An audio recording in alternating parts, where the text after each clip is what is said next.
Bueno, creo que ya. Muy buenas tardes, buenas y calurosas tardes. Esperamos que con las ventanas abiertas nos vaya un poquito mejor, pero bueno, siempre podemos culpar a la calidez de la amistad, a la calidez del reencuentro, de los saludos con gente muy querida, muy conocida, muy admirada. Gracias a todos, a todas, por su presencia esta tarde aquí. Mi nombre es Roberto Roch y navego aquí con el título fundamentalmente de amigo del magistrado Felipe de la Mata. A ratos me dedico a ser periodista y soy presidente de la Sociedad Interamericana de Prensa. Es un honor participar en este encuentro. Es un honor desbordado porque, se lo he dicho muchas veces, soy un admirador abierto del ingeniero Cuauhtémoc Cárdenas. Lo felicito, lo felicitamos, le acaban de hacer un homenaje en la UNAM y yo creo que sinceramente le podemos dedicar un aplauso.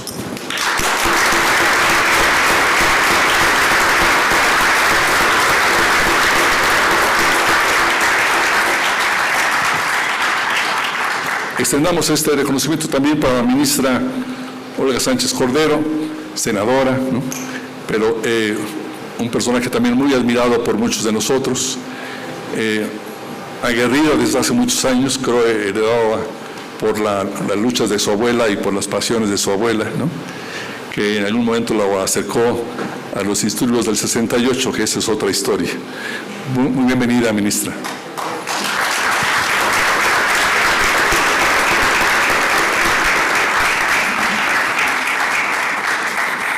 Quizás ustedes no lo sepan, pero Felipe de la Mata tiene su nombre en 30 libros. Seguramente ustedes los han leído todos. Estos laberintos del derecho electoral suelen no ser tan sexys como la política, especialmente con el tipo de abordaje que hace el magistrado, nuestro autor reconocido esta tarde, Felipe de la Mata.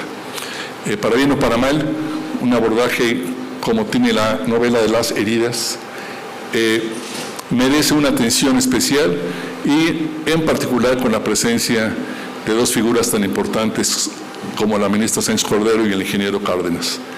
Me detengo en el ingeniero Cárdenas porque yo creo que sin la presencia de él en nuestro país, por supuesto no habría libro, ¿no? Pero por supuesto tampoco habría muchas de las cosas y de las conquistas que con mucho trabajo, con mucho esfuerzo, con mucho tiempo y a veces con sangre hemos logrado los mexicanos de 1988 para acá. Muchas gracias, ingeniero, y un reconocimiento permanente. Creo que la novela de Felipe de la Mata es un abordaje múltiple. Hemos platicado hace unos minutos las vicisitudes del novelista, pero creo que el ojo de ustedes, aguzado, encontrará en esta novela las claves de lo que realmente estamos discutiendo con ella, que es qué nos ha pasado como país, hasta dónde hemos podido lograr.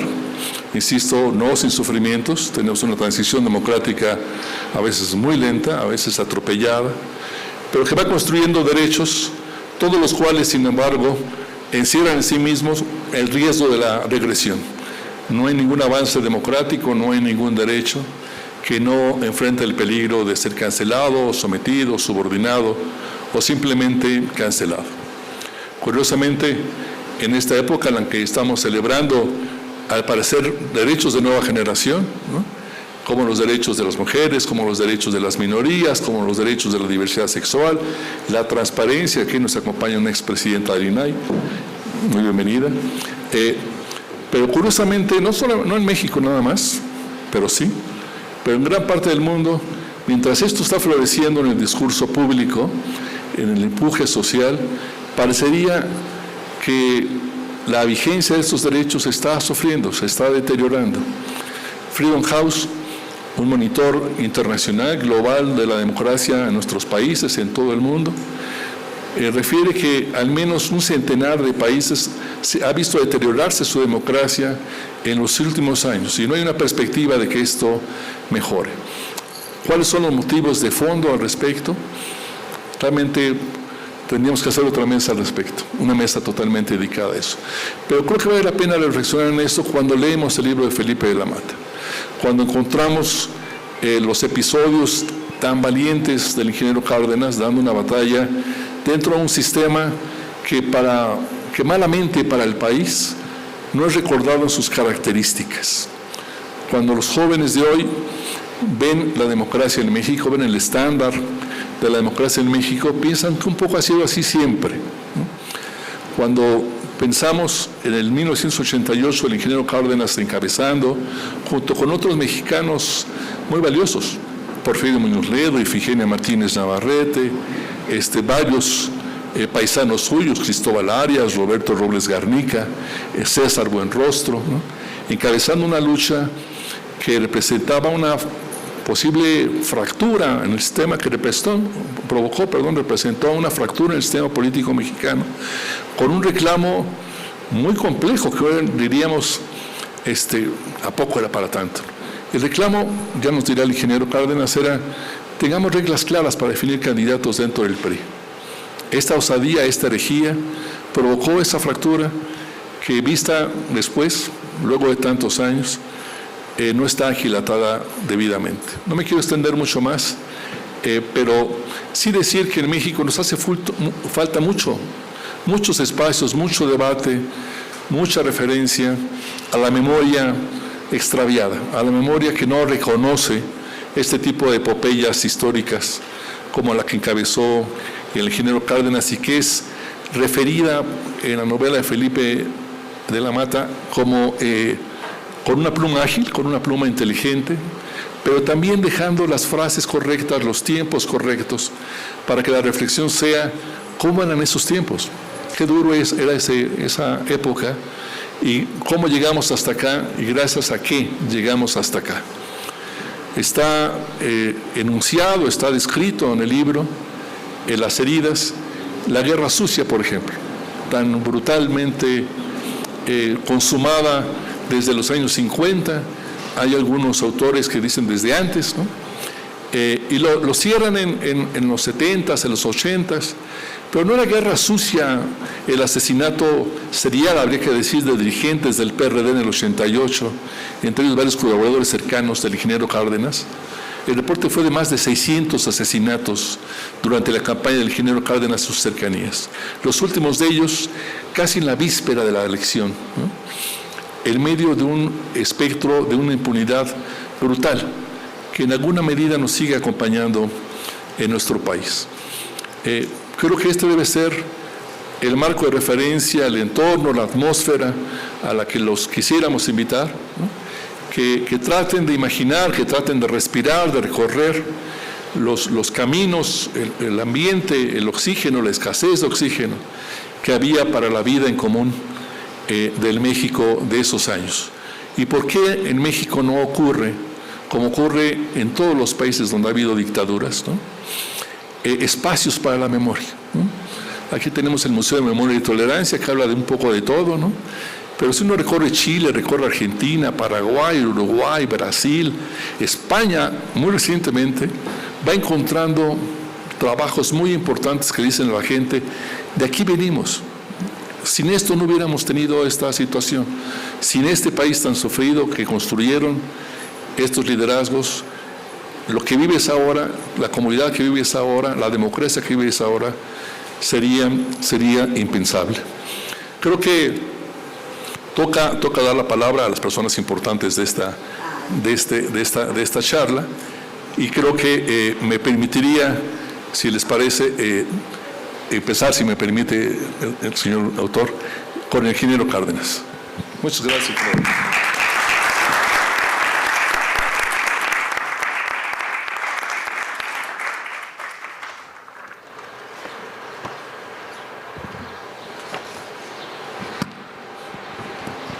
Pero quiero primero agradecer a Felipe de la Mata la oportunidad de estar con ustedes, la distinción que me hace al invitarme para hacer la presentación de su primera novela. Agradezco también las palabras de Roberto Roch en esta ocasión. Un hecho que, según se le quiera ver, pudiera calificarse de mayor o menor.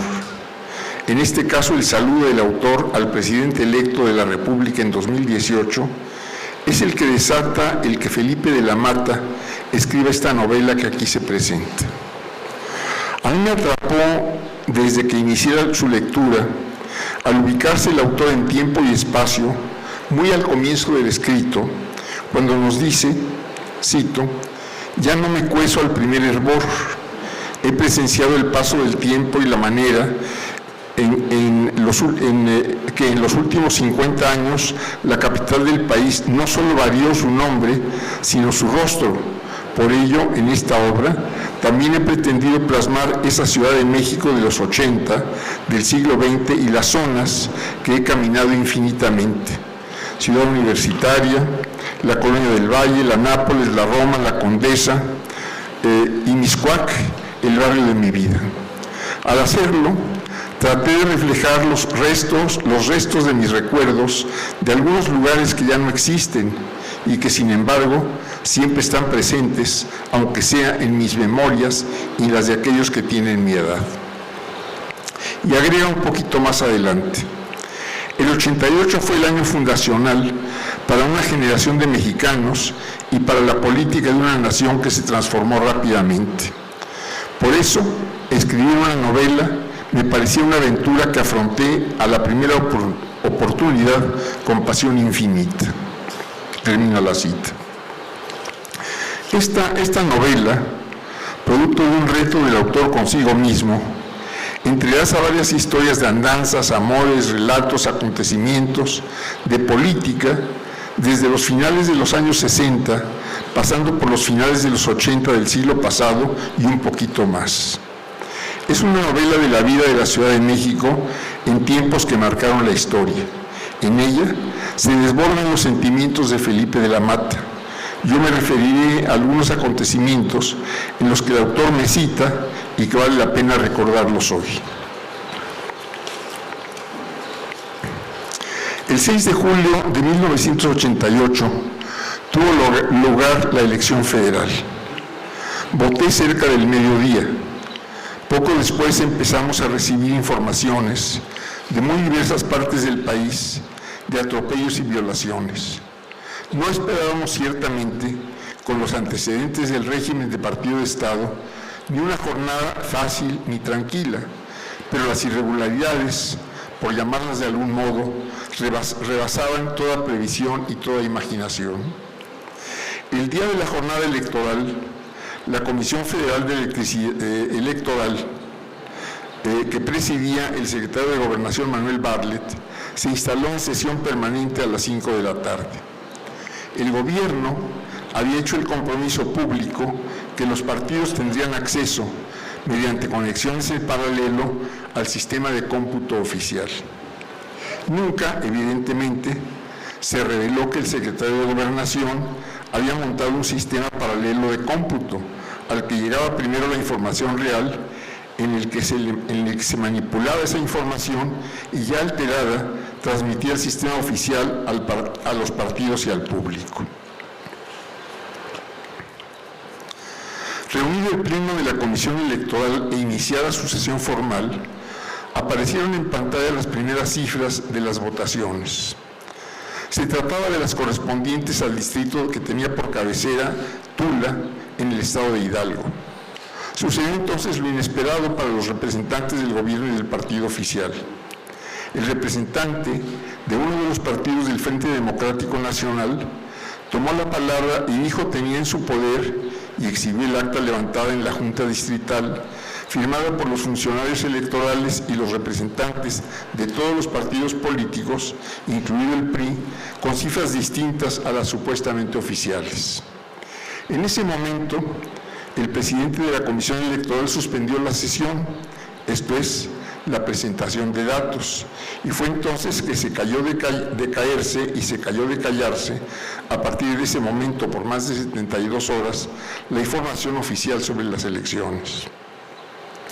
Al suspenderse la sesión de la Comisión Electoral, su presidente se comunicó con el presidente de la República, Miguel de la Madrid, quien años después, en el 2004, en su libro autobiográfico, Cambio de rumbo, testimonio de una presidencia, 1982-1988, escribe que al descubrirse la maniobra, lo relata con otras palabras, se dejó de dar dicha información, pues los funcionarios de los comités distritales se dedicaron de lleno a analizar y computar las casillas que les correspondían a fin de llegar al resultado oficial. Más adelante en la misma obra, de la Madrid señala: realizados los cómputos de 30,000 casillas, se dejó, y aquí cito, pendiente el desglose de la información de otras 25,000, de las que solo se dieron resultados agregados por distrito. Cierro la cita. Esto es, de esas 25,000 casillas, los votos, candidato por candidato y partido por partido, nunca se contaron. Y cuando de la Madrid dice agregados, debió decir inventados. Esto es, los números de 25,000 casillas, el 45% del total, se inventaron. Esos números inventados se hicieron oficiales. Así se robó aquella elección a todos los mexicanos, independientemente de cómo hayan votado y cuáles hayan sido sus preferencias. Volviendo al libro de la Madrid, en él se lee también que el 6 de julio mismo, ya casi a la medianoche, después que horas antes había instruido a su secretario de Gobernación no dar más datos sobre la elección, dio instrucciones al presidente del PRI para que, aún sin contar con cifras, declarara la elección que la elección presidencial le había ganado el candidato del PRI. Pues, cito, necesitábamos darlo por sentado, el triunfo del PRI, el día 7, ante el peligro de que cundiera la convicción que Cuauhtémoc había ganado la elección en todo el país. Y como dicen los abogados, a convención de parte, relevo de pruebas. En los últimos capítulos de la novela de la Mata evoca las grandes marchas y concentraciones postelectorales en defensa del voto y en rechazo al fraude, y la importancia de haber dado al conflicto político una salida pacífica y democrática. Pensemos que en momentos de irritación y euforia, como fueron los de aquellos días del 88, en alguna de las grandes concentraciones en el Zócalo, podía haberse incitado a la gente a lanzarse contra edificios o sitios simbólicos, como el Palacio Nacional en esta ciudad. Quien lo hubiera hecho, habría cometido no solo un acto de inmensa irresponsabilidad, sino un verdadero crimen, pues se hubiera pagado un altísimo costo en sangre y represión, ya que sin un movimiento preparado y bien articulado en todo el país, con el que no se contaba y nunca se pretendió organizarlo, solo se hubiera logrado, además de una gran masacre, dar paso a un régimen más arbitrario y represivo que el que se tuvo. Recuérdese el casi millar de asesinatos que empieza con los de Francisco Javier Obando y Román Gil Heraldez el 2 de julio de 88, que llegan hasta mediados del 97, todos aún impunes. Y se hubiera perdido la oportunidad de impulsar la organización política de la gente y los cambios en la vida político-electoral que desde entonces se han alcanzado. Congratulémonos de que Felipe de la Mata nos esté entregando esta su primera novela y esperemos las siguientes. Muchas gracias.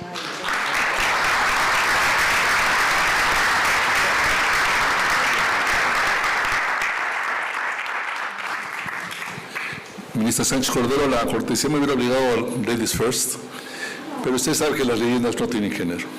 Entonces me permití empezar con el género Cárdenas, una disculpa, y me gustaría asentar solamente en un minuto que este país debe reconocer a muchos hombres y mujeres que construyeron este proceso democrático. Y entre ellos, perdón, soy periodista, al periodismo. Y esto no está ocurriendo en este momento. Hay un discurso que no es solamente exclusivo de México, pero ocurre en México, que busca desautorizar, deslegitimar, incluso deshumanizar a los periodistas. Ha habido discursos, por ejemplo, en la tragedia de Acapulco, que decía que los machuchones habían mandado a cubrir Acapulco, cuando los periodistas estaban durmiendo en la playa, sin electricidad, sin agua y sin comida. Tengo que decirlo porque si no reviento, magistrado. Tiene usted la palabra. Muchas gracias. Muchas gracias.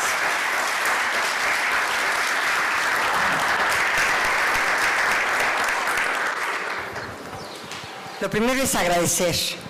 Agradezco de verdad al magistrado Felipe de la Mata esta gran oportunidad de venir a comentar esta su primera novela. A pesar de que él está citado y además ha escrito en muchos libros, su dicho es que esta es su primera novela. Y vamos a esperar las demás, mi querido Felipe, porque esta fue una novela extraordinaria, entonces vamos a ver cómo se desarrollan las demás. Agradecerle también a Roberto Roch, de verdad, Roberto, muchas gracias por tus palabras. Y no solamente me solidarizo con lo que tú acabas de decir, sino que lo suscribo. Y por parte de mi relación y mi admiración y mi reconocimiento de mi parte al ingeniero Cuauhtémoc Cárdenas, puedo decir, después de lo que él acaba de leer y de lo que yo viví en ese 88, bueno, de lo que yo he vivido ya con alguna conciencia desde principios de los 60, los 70, la Guerra Sucia, que me la recordó, el exterminio de la familia Jaramillo, precisamente el esposo de Ubalda, a la que acude su yerno Alfonso, y en esta travesía empieza a recordar tantos pasajes de la vida de Ubalda, que es precisamente lo que ella vivió en los años 70 sobre todo. La obra que hoy presentamos no solamente me recordó mi juventud y todas las vicisitudes que pasamos en esos años, como dice puntualmente el ingeniero Cárdenas, de un partido hegemónico, sino también hoy, sobre todo refiriéndome al libro, me recordó esa habilidad que tienen pocas personas y que se aventuran a desarrollar, y aún menos personas que lo logran teniendo este éxito, y un éxito de cautivar a la persona lectora. Quiero decirles, invitarlos a que lo lean porque los cautiva esta novela. Y todavía menos personas aún, cuando ya han construido un prestigio, como Felipe de la Mata, en actividades tan solemnes como la de las personas juzgadoras y juzgadoras en esta materia electoral. Aquí veo a la presidenta, la saludo con mucho afecto, al magistrado Felipe Fuentes, muchas gracias, y a todos ustedes también, a mi querida Celia, consejera, Areli, y a muchos otros que nos conocemos desde hace ya mucho tiempo, y los saludo con afecto y con cariño. Bueno, pues así fue tu aventura, mi querido Felipe. Me ha tocado también conocer los ejemplos de algunos juzgadores famosos que, sin apartarse tanto de su ámbito de estudio y de reflexión, lo intentaron bajo la cobertura de algún seudónimo. Por ejemplo, lo confesaba en privado Genaro Góngora Pimentel, que lo intentó en unos anecdotarios para estudiantes, o Víctor Chabert, que en realidad era don Juventino Castro y Castro. Otros más han explorado alternativas más complejas, como Gerardo Laveaga, quien además del indudable manejo de la ciencia jurídica sin seudónimos en sus obras, ha mostrado un notable manejo de la historia nacional. Y en esta tesitura, lo que pone en relevancia el esfuerzo implícito en la obra que hoy comentamos es que Felipe de la Mata se arriesga, pero se arriesga exitosamente, sin usar seudónimos, aceptando el reto de abordar el género de la novela histórica y asumiendo el compromiso ideológico del liberal demócrata, que es plantear una propuesta de revisión y de reflexión novelada sobre la historia de las coyunturas más importantes de nuestra democracia en el siglo XX. Y cada uno de estos personajes va reflexionando sobre sus vivencias personales a lo largo de estas páginas. te atrapa la novela, mi querido Felipe, te atrapa. Por eso la estoy recomendando tan ampliamente. Esto poniendo a las izquierdas, pero también a las derechas, los factores externos y los factores de poder internos y las ambiciones, sueños e ilusiones de varias generaciones, entre las que me cuento, en su justa proporción con respecto a su participación y responsabilidad en la construcción de nuestra democracia. Así, nuestro autor, el magistrado de la Mata, de una manera osada, nos narra las reflexiones internas de estos varios personajes con las que construye el génesis de nuestra actual vida democrática. Porque Ubalda se casa con un Jaramillo al final de cuentas, llega embarazada a la Ciudad de México, la contratan como en una casa y ahí tiene a su hija y deja a su hija con esta familia para regresarse a sus orígenes y empezar la lucha o continuar la lucha de su historia personal. Estas reflexiones nos las presenta a través de figuras como Ubaldo Hernández, quien encarna esa búsqueda de libertades. Y es cierto, esa búsqueda de libertades, porque llega a la Ciudad de México precisamente a laborar en una casa como trabajadora doméstica y finalmente ahí abandona a su hija recién nacida. ¿Y cómo identificábamos entonces estos movimientos de Ubalda de las izquierdas en los años 60 y a principios de los años 70? Eran movimientos para el establishment y el partido hegemónico, movimientos subversivos. Y estos movimientos subversivos había que terminarlos, que exterminarlos en la Guerra Sucia. Y nos relata también precisamente ¿cómo se llama? La de Tasco, de Meléndez, pozo de Meléndez, donde echaban a todos los cadáveres de las personas que ejecutaban, o bien en Acapulco, que las tiraban desde los helicópteros en esta fosa muy profunda, que por cierto, está muy cerca de la Quebrada.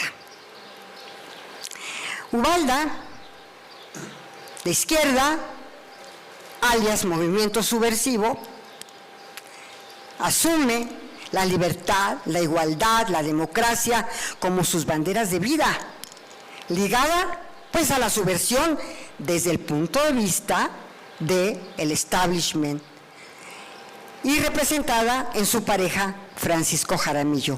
Seguramente nuestro querido autor toma el nombre de Jaramillo por el exterminio de toda la familia Jaramillo, que lamentablemente, como saben ustedes, ocurrió en los 60 y lamentablemente porque este es uno de los temas de la presidencia de Adolfo López Mateos.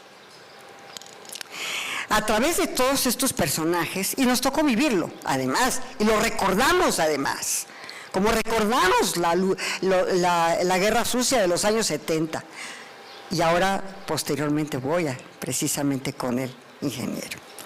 A través de todos estos personajes, pero con mayor énfasis en voz de Alfonso, porque va manejando para ver ya para acompañar en los últimos días a su suegra Ubalda, y va reflexionando y va haciendo reflexiones muy importantes, porque como dice nuestro autor, nos recuerda constantemente que la democracia nace y encuentra su finalidad y fuerza fundamental, y esto es lo que me encantó, en la comunidad, porque es a partir de la comunidad, en nuestro sentido de arraigo, en la cotidianidad, en la conciencia de nuestro entorno, donde surge precisamente la democracia personal y reflexiva de cada uno de nosotros. Ahí en la comunidad, en nuestro sentido identitario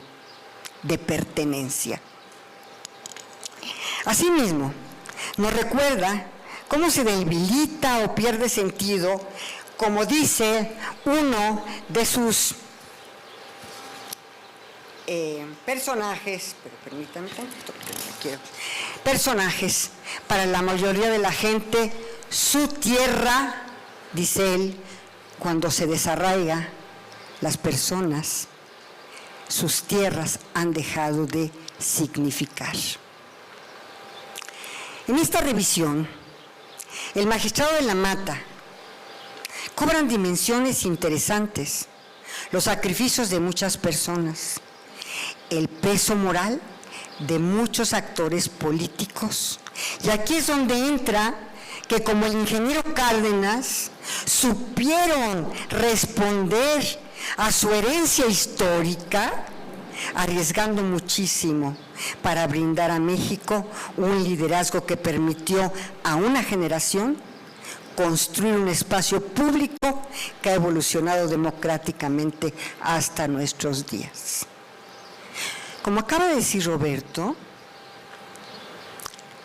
y la intervención del ingeniero Cárdenas, tenemos que hacer un análisis histórico y revalorar lo que significó la lucha del ingeniero Cárdenas, y sin duda alguna, estas son mis palabras, ingeniero, haber ganado la presidencia de la República con esa lucha histórica y no haber arriesgado a muchas personas a cometer estos actos que estaban a punto de cometer, como derribar inclusive las puertas de Palacio Nacional, para que no hubiera ni corriera la sangre ni la matanza que se pudo haber dado en ese histórico momento. Usted en el Zócalo, y lo recuerdo perfectamente, al lado de Porfirio, al lado de Ifigenia, en un templete, en donde paró de manera muy consciente y sobre todo, ingeniero, con una reflexión muy profunda, que no hubiera un derramamiento de sangre. Eso se recuerda y hay que volverlo a reflexionar y a ponderar en su justa dimensión, porque a usted se le debe, sin duda, esta transición democrática que hemos vivido a partir del 2000. Hoy vivimos la prueba misma de esa evolución, hoy. Y estamos ante escenarios que constantemente nos recuerdan que la democracia no significa siempre todo sea lo que yo creo o que debe ser, o con la visión económica que más me conviene, o con los fetiches institucionales que me vayan enseñando a venerar. No, ingeniero, por el contrario, la democracia implica el disenso, la posibilidad real del cambio de perspectivas, de estructuras y de visiones, aunque éstas lleven 24, 40 o 70 años o más funcionando. Su libro, el libro de Felipe, nos hace reflexionar sobre que la democracia implica pluralidad. La democracia implica aceptar las derrotas, pero también aprovechar las victorias para avanzar hacia la construcción de una sociedad mejor. La democracia electoral no es un fin en sí mismo, sino un medio irrenunciable para que las sociedades alcancen sus metas sin atropellar su propia pluralidad.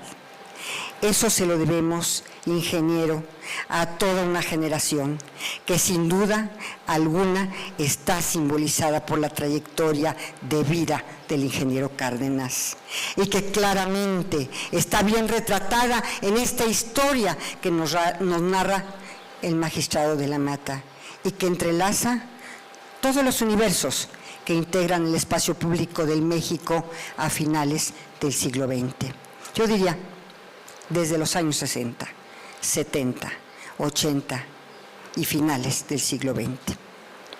En ese sentido, creo muy relevante invitar a todas y a todos ustedes a leer este esfuerzo para poder interiorizar los significados y costos de nuestra democracia y podamos recordar cómo nuestros vecinos y vecinas, amigas y amigos, hijas e hijos, nietas y nietos, parejas, madres y padres, la gran oportunidad histórica de entender que la democracia implica perder, ganar, construir juntos, vencedores y vencidos de los procesos electorales. El México del siglo XXI, siendo conscientes de los alcances y prerrogativas que implica la victoria, pero también lo necesario de mantener el norte con la crítica prudente de una oposición responsable. Y lo que nos acaba de decir también Roberto. La obra inicia y concluye como lo hacen las buenas historias, en un mismo momento, el del duelo de las banderas de lucha en el espacio público del siglo XX, que nos ilustra desde los últimos momentos de la vida de Ubalda hasta su mortaja. ¿Qué haremos con todo esto? Quizá lo mismo que tendrán que hacer Alfonso y Francisca, con esa relación compleja de luces y sombras que termina con la muerte de su madre Ubalda y que les ofrece las bases de las siguientes páginas de sus propias vidas. Muchas gracias.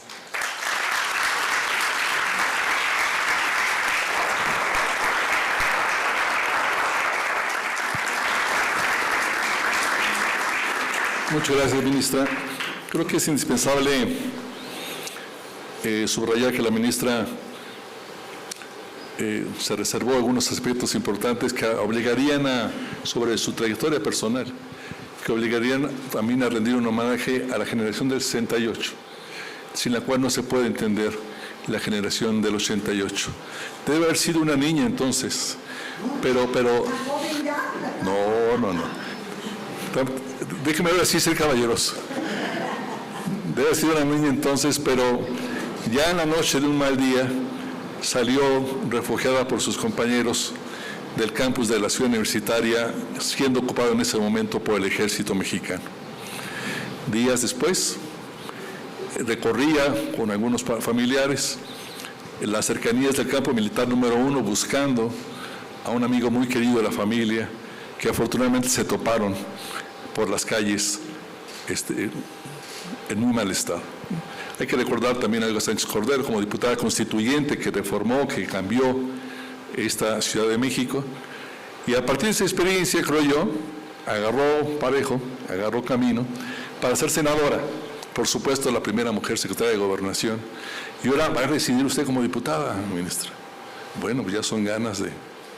Pero bueno, yo quiero suponer que en el 68, en el 88 y en épocas previas y posteriores, se crearon las heridas que México está arrastrando, tal vez basadas en la desigualdad enorme que existe en el país. No puede haber concordia social con desigualdades tan brutales, y a lo mejor desde entonces había una polarización que ahora pareciera que nos cierra los caminos porque tenemos que encontrarlos de alguna u otra manera. Llegó la cereza del pastel, de alguna manera. No quise subrayar la presencia de muchas figuras muy importantes del mundo académico, del mundo de las instituciones electorales, que también les debemos una gran deuda, sometidos a una presión muy importante. Les hacemos un reconocimiento desde aquí, independientemente de otros órganos. Y cedemos ya la palabra para que nos ilustre, nos explique por qué no decidió usted un seudónimo. Me parece muy bien que no lo haya hecho, pero bueno, ahí están los antecedentes.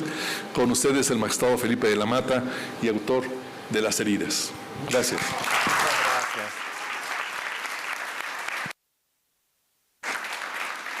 Muchas gracias.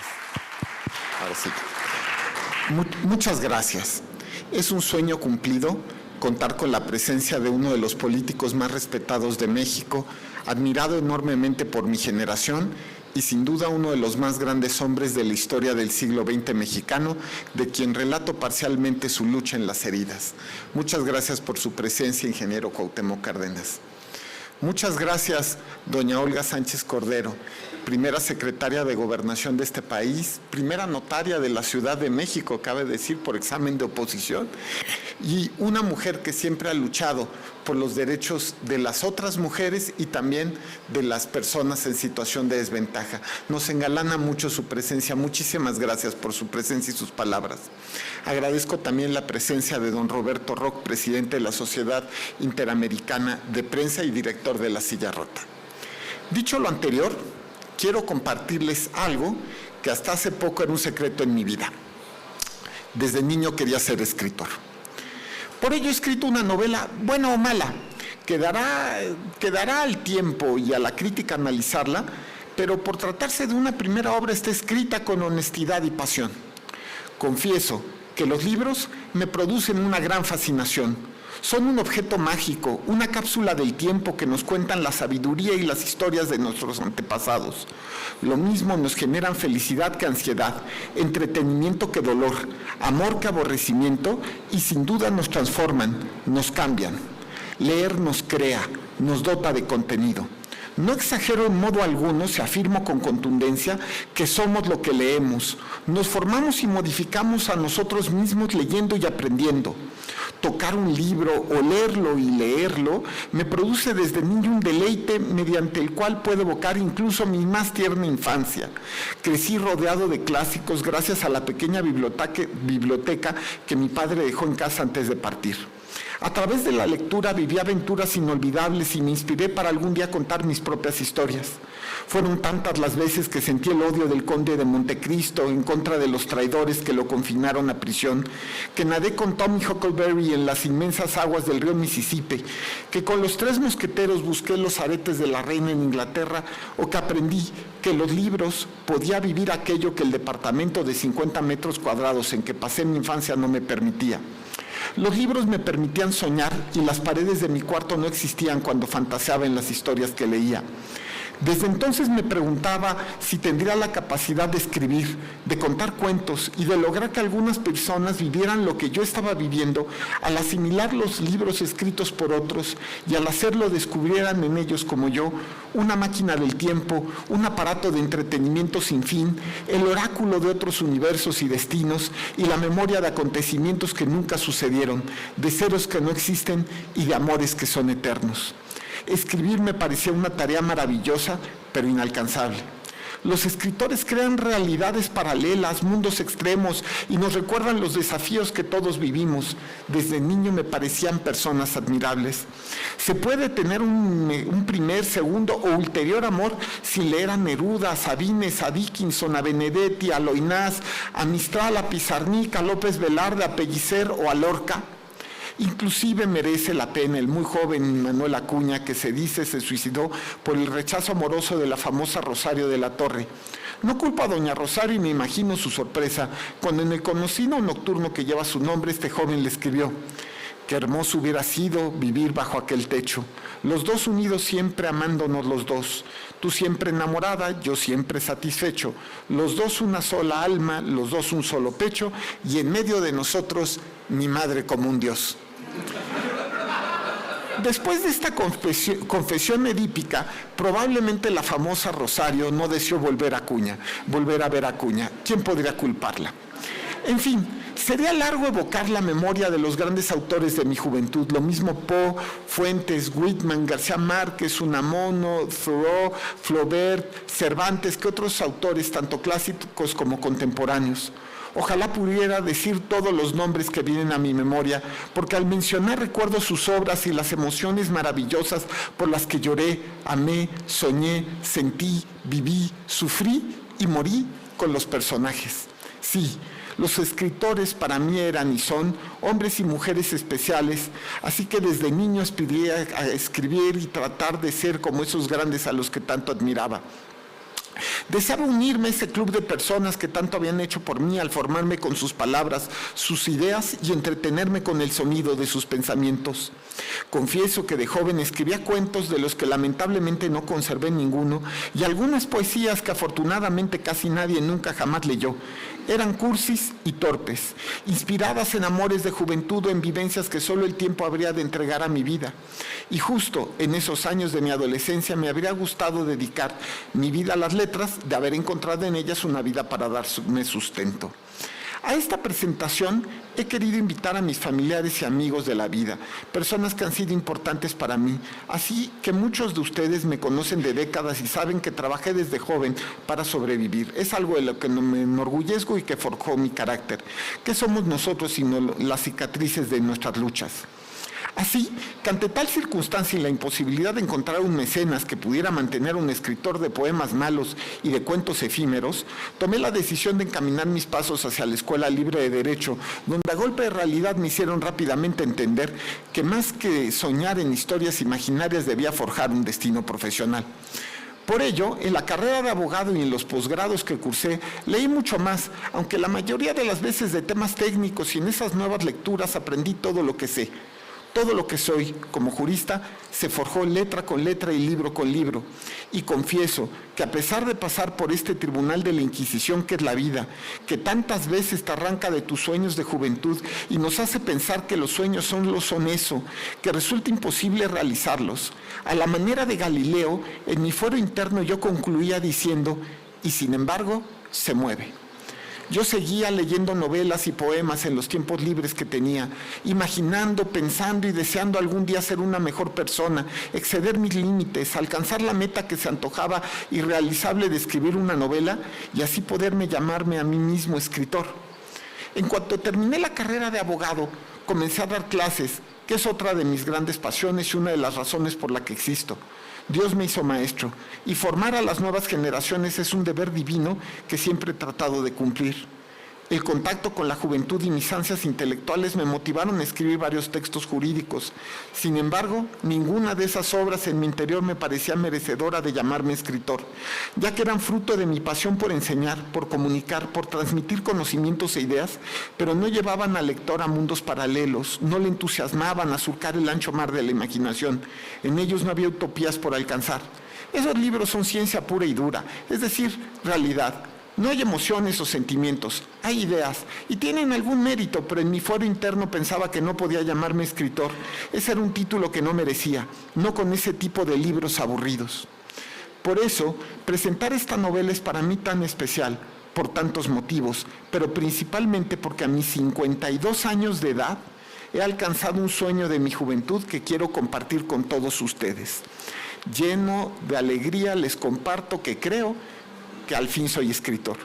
Sí, escribí mi primera novela, y aunque algunos digan que después de Vejez Viruelas, a través de ella quiero contar una de las épocas más emocionantes de mi vida y en la historia de México, 1988 y las vicisitudes de una elección en la que se cayó el sistema.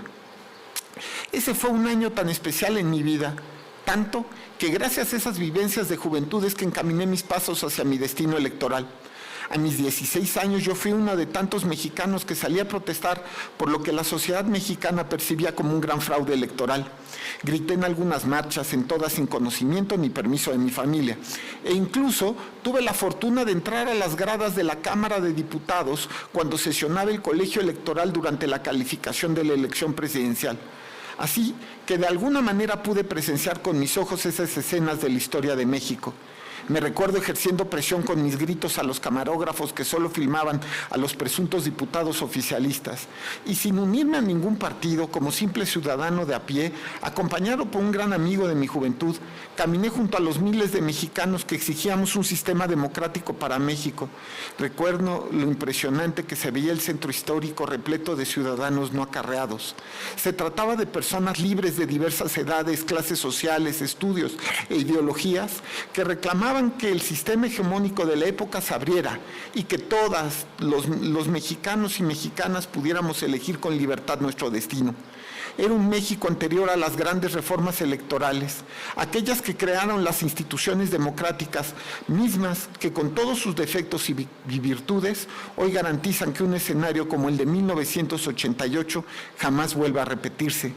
Los jóvenes deben saber que había un México en que el secretario de Gobernación era el presidente de la autoridad electoral, misma que formaba parte de esa secretaría, y que ese era un país en que no ganaban las elecciones ningún otro partido más que el que se encontraba en el gobierno. Las instituciones electorales creadas en los años 90 cambiaron a México. Antes de la existencia del INE y del Tribunal Electoral, los problemas electorales se resolvían con la fuerza de un garrote y no existían alternativas de solución jurídica. Los resultados se imponían en los colegios electorales con criterios políticos y gracias al uso de la fuerza. Mucho se ha avanzado en estos más de 35 años desde que se consumera aquel que, en percepción y sentimientos de una generación de mexicanos y mexicanas, se convirtió en el más grande fraude electoral jamás vivido hasta entonces. Por eso, me resulta evidente que debe contarse esta historia a los jóvenes para que atoseren su democracia y sus instituciones, para que sepan que sí puede existir otro México, uno en que solo un partido ganaba las elecciones, uno en el que las órdenes del presidente de la República se imponían a todos los poderes del Estado, incluyendo las autoridades electorales, y que de hecho ese país ha existido y que han sido los esfuerzos de otras generaciones los que han ido conjurando al fantasma del fraude electoral y que no pueden tirarlo por la borda. Lo confieso en el preámbulo de mi novela. La idea en abstracto de las heridas la tuve cuando le di la mano el 8 de agosto de 2018 al, a partir de ese momento, presidente electo de la República, Andrés Manuel López Obrador. Pensé que se cerraba un círculo que había comenzado en 1988 y pensé que era un privilegiado de la vida, ya que al salir a las calles a protestar en el 88 y al estar sentado en el pleno de la Sala Superior del Tribunal, había de alguna manera vivido el proceso completo, el ciclo de los acontecimientos que permitían, al fin, a un dirigente civil de la izquierda llegar a la presidencia de México.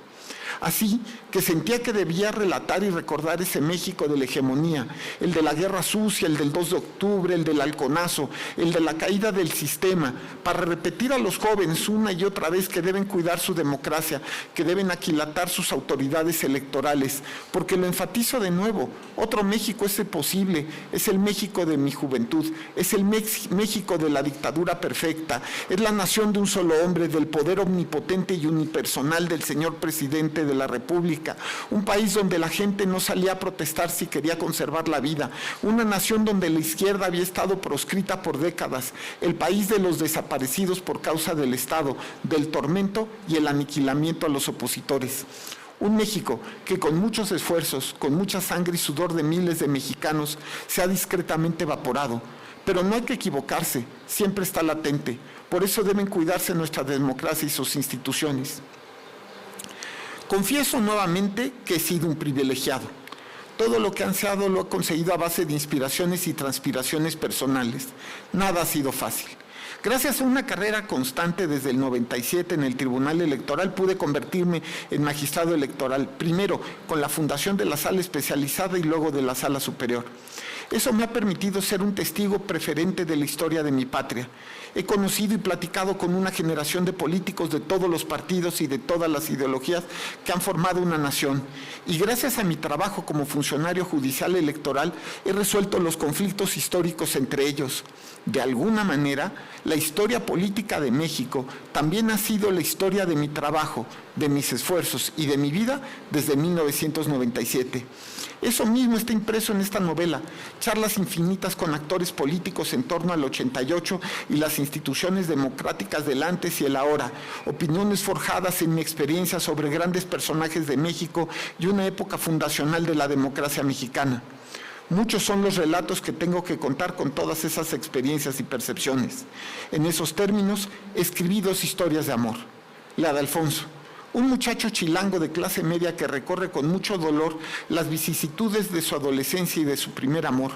Como se vivían esos amores en los años 80, llena de prejuicios religiosos, de ideas conservadoras, de una sociedad mexicana de una época anterior al reconocimiento de los derechos de la mujer y mucho antes que la libertad y la empatía se impusieran en el amor y vida de las personas del colectivo LGBTIQ+. Y relaté también la historia de Ubalda, una maestra rural guerrerense, luchadora social, guerrillera con Lucio Cabañas, que sufre la desaparición forzosa de su pareja. La de ella es también una historia de amor que nos permite revivir al México de la guerra sucia, aquel en que el Estado se convirtió en el enemigo de aquellos que osaban desear un país más igualitario. Ubalda, debo confesarlo, es mi personaje favorito. Es en sí mismo una metáfora por la lucha de la libertad y la democracia de una nación. Su historia es como la de tantos hombres y mujeres que lucharon por un México mejor, por una nación tolerante a las ideas de oposición, las de la izquierda.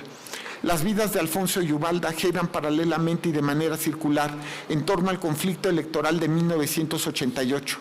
Ambos viven su realidad de manera diferente, pero terminan encontrándose al final de la misma manera que todos los mexicanos de todas las ideologías y todas las clases sociales, que salimos a protestar y reclamar contra lo que nos parecía ese lamentable fraude electoral.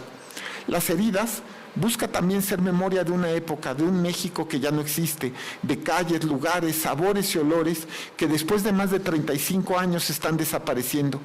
Por eso para mí era tan importante escribir sobre esa época, para compartir mis añoranzas de colores que ya no veo, de sonidos que no escucho y sabores que han cambiado.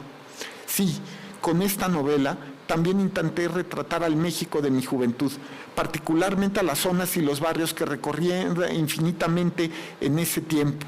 La ciudad universitaria, la del Valle, la Nápoles, la Roma, la Condesa y particularmente mi amado pueblo de Mixcoac, fundado en la época prehispánica, mencionado en las cartas de relación de Cortés y así consolidado en el periodo colonial con algunas primeras construcciones de la Nueva España, ribereñas del histórico lago de Texcoco y regadas por el río, hoy entubado, que también lleva su nombre. Mi pueblo, el mismo que sirvió de base militar a las tropas gringas durante la infame guerra de intervención de 1848, el que es la tierra de Octavio Paz y su abuelo Ireneo, de Agustín Jáuregui, uno de los mártires de Tacubaya, de Valentín Gómez Farías y de Luis Ernesto Miramontes, padre de la píldora anticonceptiva, y en el que se han afincado grandes personajes como Gabriela Mistral, José Ibs Limantur o José Joaquín Herrera. Un pueblo lleno de historia y tradición que se ha desvanecido, engullido por esta megaurbe, el mismo del que me alejé y al que he vuelto a vivir después de demasiados años lejos.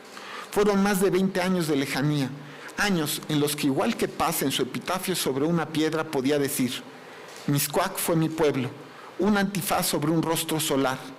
Vino Nuestra Señora, la tolvanera madre, vino y se lo comió. Yo andaba por el mundo. Regresé hace 5 años a vivir a Mixcoac, mi pueblo de juventud, después de muchos años andado por otros mundos de la Ciudad de México, y al volver, lleno de añoranza, quise contar sus historias y tradiciones, las que viví a los 16 años. Sentía que se lo debía para que el tiempo, la tolvanera, no se lo comiera, no al menos en lo que estuviera en mis manos. Así que también otros personajes de este libro son las campanadas de la iglesia de San Juan Evangelista, el claustro de Santo Domingo de Guzmán, esta casa de la cultura que fue la sede del ayuntamiento de Mixcoac, los coloridos mercados ambulantes, las taquerías, las gorditas de chicharrón prensado de Zacazonapan y las calles de mi juventud, aquellas que recuerdo y atesoro en mi memoria. Es un libro que quiere recordar lugares y olores que ya no existen, pero que todo el tiempo persigo en mis recuerdos. Es una novela histórica y política, en tanto que todos los datos que se mencionan están basados en una muy rigurosa investigación, por eso incluí una bibliografía. Siempre he pensado que es de bien nacidos ser agradecidos. Por eso tengo que agradecer a muchas personas que me acompañaron en este viaje para convertirme en escritor. Particularmente a 2, a Nancy Correa y a Alejandra Tello, que me leían en cuanto terminaba cada capítulo. Ellas fueron un motor indispensable para que mi creatividad no se vertiera en locuras o en epifanías no anunciadas.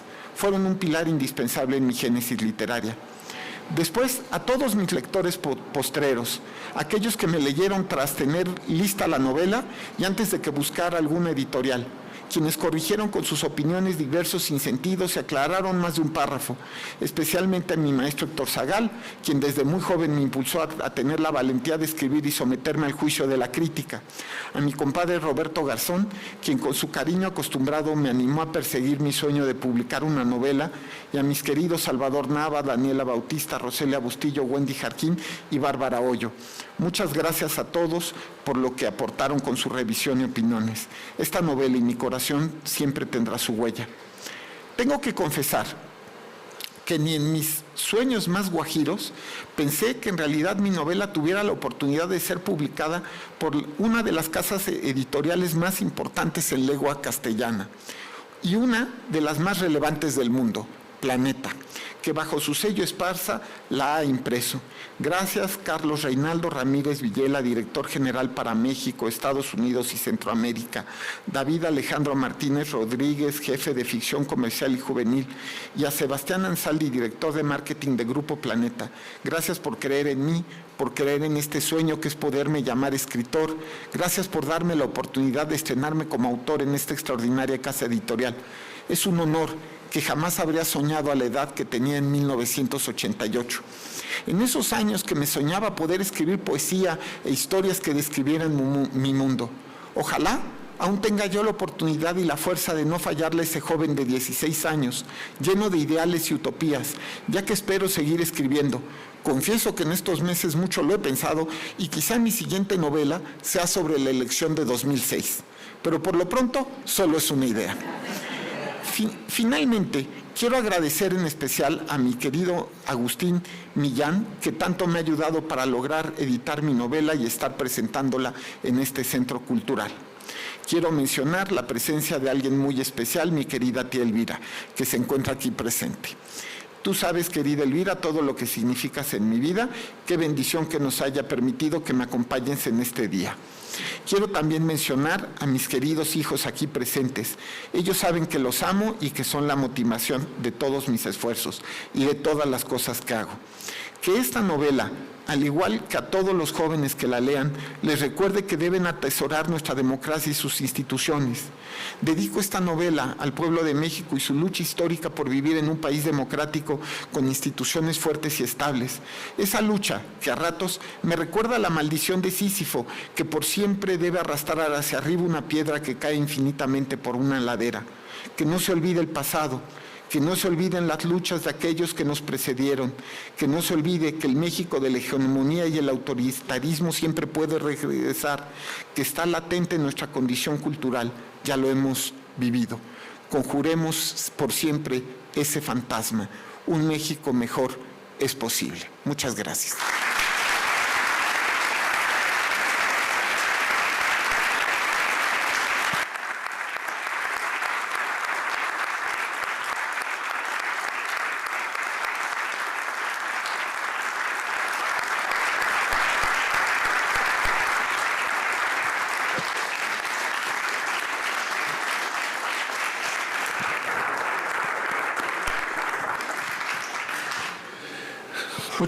Muchas gracias a Felipe de la Mata por este esfuerzo, por hacer una novela con nombre y apellido. Y iba a dar una exclusiva del 2006, me echó usted a perder. Pero ya me enseñó la primera página, era un jovencito tabasqueño. Nuevamente, muchas gracias a todos los presentes, a la familia, por supuesto, del magistrado Felipe de la Mata, a todas las personalidades que nos acompañan. Creo que nos llevamos una sesión muy importante de lo que hay que tener en cuenta ahora y para el futuro. Muchas gracias a la ministra Sánchez Cordero, muchas gracias al ingeniero Cárdenas. Imposible no mencionar cómo representa usted, ingeniero, la dignidad del general Cárdenas. Muchas gracias a Felipe de la Mata. Y lo está esperando un booth de venta de libros, no se vayan. Y luego una firma de libros y un cóctel.